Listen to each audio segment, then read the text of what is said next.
Sticking to a New Year's resolution can be tough, whether it's losing weight or adding to your savings.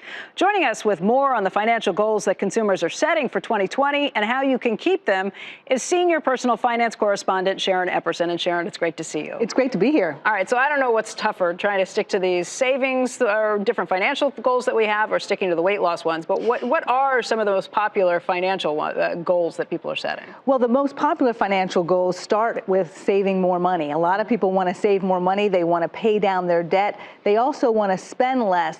The key, of course, to doing all of it is you got to figure out where you are right now with the budget, and only 4 in 10 people have a budget at this time. Only 4 in 10 people have a budget? Yes, according to the National Foundation for Credit Counseling, yes. So you have to start at that point. But it's great to have these resolutions. It's great to have these goals, but know where you stand and how you're going to be able to attack them. And that's one of the things that's really important to do at the start of the year. I understand why people want to save more, especially when you've just gone on some crazy spending spree and bought presents for everyone you know.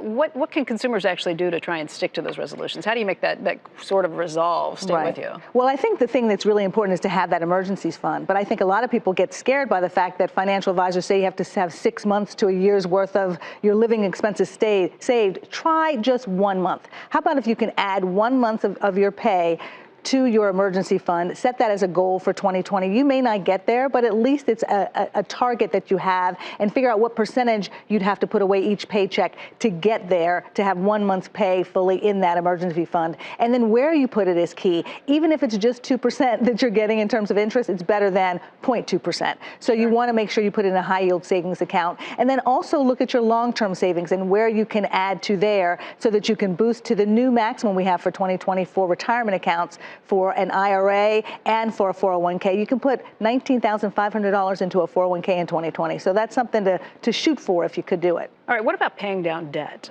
What do you need to do to try and tackle that problem? Well, again, let's try to come up with a number, the number that works best for you. But in 2020, let's say 20% of your credit card debt, you're going to try to pay down that much. Maybe you only do it on one card. Maybe you do it for the overall debt. Figure out what's going to give you the most push. You're going to pay off those small balances to build your momentum, or you're going to hit that high interest credit first so that you can make sure you're not compounding that interest. It works different for different people. Of course, you want to reduce that interest and reduce the debt as quickly as possible. But for some people, they want to pay that smaller balance off. And one way to think about it is to do a balance transfer with a 0% interest card.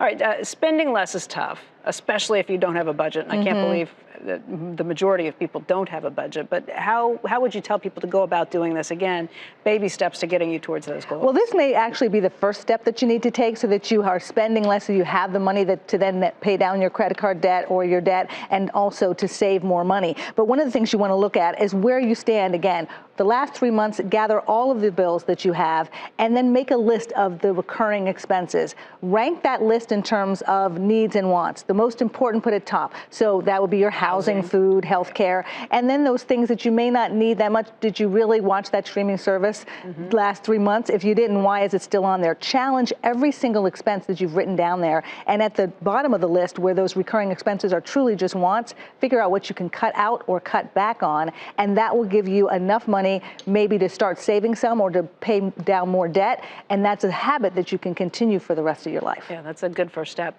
Sharon, thank you very much. Sure.